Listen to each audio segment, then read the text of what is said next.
बिस्मिल्लाहिर्रहमानिर्रहीम अस्सलाम वालेकुम वरहमतुल्लाहि वबरकातुह। दोस्तों, इस वक्त तनकीद करने वाले लोग ज्यादा ने और शाबाश देने वाले लोग कम ने। एक मुसव्वर अपना बेहतरीन खूबसूरत एक तस्वीर बना रहा है ਤੇ ਉਹ ਹਰ ਬੰਦੇ ਨੂੰ ਪੁੱਛਦਾ ਹੈ ਕਿ ਯਾਰ ਦੇਖਿਆ ਜੀ ਕਿ ਯਾਰ ਇਹਦੇ 'ਚ ਕੋਈ ਨੁਕਸ। ਉਹ ਕਹਿੰਦਾ ਯਾਰ ਇਹਦਾ ਨੱਕ ਨਹੀਂ ਠੀਕ। ਦੂਸਰੇ ਬੰਦੇ ਨੂੰ ਦਿਖਾਇਆ, ਉਹਨੇ ਕਿਹਾ ਜੀ ਇਹਦੇ ਵਾਲ ਨਹੀਂ ਠੀਕ। ਤੀਸਰੇ ਨੂੰ ਦਿਖਾਇਆ, ਉਹਨੇ ਕਿਹਾ ਇਹਦੀ ਅੱਖ ਨਹੀਂ ਠੀਕ।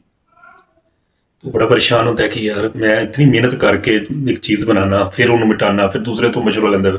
ਜਦੋਂ ਉਹਨੇ ਕਿਹਾ ਕਿ ਯਾਰ, ਜਿਹਨੇ ਕਿਹਾ ਨਾ ਕਿ ਯਾਰ ਇਹਦੀ ਅੱਖ ਨਹੀਂ ਠੀਕ, ਤੇ ਉਹਨੂੰ ਕਹਿੰਦਾ ਯਾਰ ਇਹ ਬੁਰਸ਼ ਪਕੜ ਤੇ ਠੀਕ ਕਰ ਦੇ। ਉਹ ਕਹਿੰਦਾ ਯਾਰ ਮੈਨੂੰ ਤੇ ਇਹਦੇ ਬਾਰੇ 'ਚ ਇਲਮ ਹੀ ਕੋਈ ਨਹੀਂ। ਤੇ ਉਹ ਕਹਿੰਦਾ ਯਾਰ ਫਿਰ ਮੈਨੂੰ ਇਤਨੇ ਦਿਨਾਂ ਤੋਂ ਪਾਗਲ ਤੁਸੀਂ ਲਾਜ਼ਮੀ ਬਣਾਉਣਾ ਸੀ। तो मेरा वीर कि जितने लोग ਤੁਹਾਨੂੰ ਮਸ਼ਵਰਾ ਦੇ ਰਹੇ ਹੁੰਦੇ ਨੇ ਨਾ ਕਿ ਇੰਜ ਨਹੀਂ, ਇੰਜ ਕਰੋ, ਇੰਜ ਨਹੀਂ, ਇੰਜ ਕਰੋ, ਖੁਦ ਉਹਨਾਂ ਨੂੰ ਉਸ ਬਾਰੇ 'ਚ ਪਤਾ ਹੀ ਨਹੀਂ ਹੁੰਦਾ ਕਿ ਤੁਸੀਂ ਕੀ ਚਾਹ ਰਹੇ ਹੋ ਔਰ ਤੁਸੀਂ ਕੀ ਕਰਨਾ ਚਾਹ ਰਹੇ ਹੋ।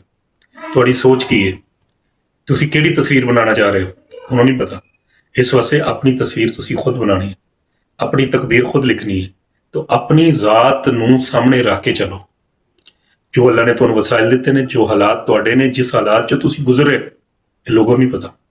ਇਹ ਸਿਰਫ ਤੁਹਾਨੂੰ ਪਤਾ ਕਿ ਤੁਹਾਡੇ ਤੇ ਕੀ ਬੀਤ ਰਹੀ ਹੈ, ਦੁਨੀਆ ਨੂੰ ਨਹੀਂ ਪਤਾ।